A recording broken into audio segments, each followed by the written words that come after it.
राम राम। कई बार हम कई वस्तुओं को देखकर इतना भ्रमित हो जाते हैं कि उस वस्तु की वास्तविकता को पहचान ही नहीं पाते, उसकी तह तक यानी कि उसके अंत तक हम पहुंच ही नहीं पाते। हमारा दिमाग भ्रमित ही रहता है।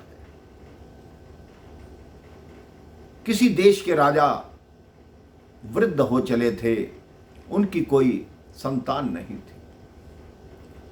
उन्होंने अपने मंत्रियों से सलाह की कि मुझे क्या करना चाहिए, अपने राज्य का उत्तराधिकारी किसको बनाना चाहिए। एक बहुत ही समझदार मंत्री थे। उन्होंने कहा, महाराज आप एक प्रतिस्पर्धा रखिए, जो उस प्रतिस्पर्धा का विजेता होगा वही राजा, राजकुमार या राजकुमारी बनेंगे। पूरे शहर में ढिंढोरा पिटवाया गया। राजा ने एक महल बनवाया, उस महल में एक सुंदर द्वार बनवाया, उस द्वार पर एक गणित की समीकरण लिख दी और यह ढिंढोरा पिटवाया गया कि जो उस समीकरण को हल कर देगा तभी इस महल का द्वार खुलेगा, उसी को ही राजा, राजकुमार या राजकुमारी घोषित किया जाएगा। बड़े बड़े लोग उस द्वार के पास आने लगे, उस समीकरण को देखते किसी के कुछ समझ नहीं आता। बहुत बड़े बड़े गणितज्ञ भी आए, उनसे भी उस समीकरण का हल नहीं निकला। इस प्रतिस्पर्धा को चलते हुए 29 दिन हो चुके थे, लेकिन एक भी व्यक्ति उस समीकरण को सुलझा नहीं पाया था। राजा ने फिर मंत्री से कहा कि आपने ये कैसी समीकरण लिख दी जिसे कोई भी सुलझा नहीं पा रहा। मंत्री ने कहा, आप अंतिम बार एक बार नगर में ढिंढोरा पिटवाइए, हो सकता है किसी व्यक्ति के कानों में अभी तक ये बात ना पहुंची हो। अंतिम दिन केवल 3 व्यक्ति उस महल के पास आए। 2 उस नगर के बहुत बड़े गणितज्ञ थे, जिनके कानों तक पहले ये बात नहीं पहुंची थी, वो आ जाए। और एक 25 वर्ष का किसान का बेटा वहां पर आया। राजा ने कहा, आप 3 ही हैं आज इस प्रतिस्पर्धा में। उन दोनों गणितज्ञों ने कहा, पहले इस लड़के को कहो जाकर द्वार खोलने की कोशिश करे। उस लड़के ने कहा, नहीं, आप हमारे नगर के, हमारे देश के महान गणितज्ञ हैं, आप खोलिए। अब वो दोनों गणितज्ञ अपना अपना प्रयास करने लगे।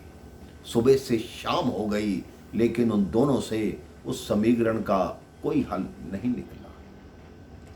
वो दोनों हार कर बैठ गए और राजा से बोले कि हमसे इस समीकरण का हल नहीं निकल रहा। राजा ने सोचा, जब गणितज्ञ नहीं निकाल पाए तो वो लड़का कहाँ निकाल पाएगा। फिर भी कहा, अब ये प्रतिस्पर्धा में आया है तो इसको अवसर तो देना पड़ेगा। उस लड़के को कहा गया कि आओ और ये समीकरण हल करने का प्रयास करो। लड़का द्वार के पास आया, उसने अपनी आंख बंद की और दरवाजे को हाथ मारा। दरवाजा खुल गया। सारी प्रजा जो बैठी देख रही थी, सबने ताली बजा दी। उस राजा ने कहा, तुम्हें कैसे पता कि यह समीकरण का हल कैसे होगा। उस लड़के ने कहा, आपने कुछ नहीं किया हुआ, सिर्फ दिमाग को भ्रमित करने के लिए यह समीकरण लिखा हुआ है। मैं सुबह से बैठा यही देख रहा था कि जितने लोग आ रहे हैं दूर से ही समीकरण को हल करने का प्रयास कर रहे हैं, कोई दरवाजे को हाथ तक नहीं लगा रहा। राजा ने कहा, तुम वाकई में ही बुद्धिमान हो। ये ऐसी समीकरण थी जिसका कोई हल है ही नहीं। सबने इस समीकरण से अपने दिमाग को भ्रमित कर दिया, इसीलिए वो किसी भी द्वार को खोल नहीं पाए। तुमने बुद्धिमानी दिखाई, आज से ही तुम मेरे उत्तराधिकारी हो और मेरी मृत्यु के पश्चात तुम ही राजा बनोगे। हम भी अब इस दुनिया में अपने दिमाग को भ्रमित रखते हैं, लोगों की जरा सी उलझनों में खोए रहते हैं, सोचते हैं कि ये ऐसा होगा, ये वैसा होगा, ऐसा हो गया तो फिर वैसा होगा। अपने दिमाग से ये बातें निकाल दीजिए, अपने मन को शांत कीजिए, अपने दिमाग को शांत रखिए। छोटी छोटी बातों पर चिड़चिड़ापन मत दिखाइए, अच्छे से रहिए, प्रेम से रहिए, प्रेम से बोलिए। राम राम, जय श्री राम।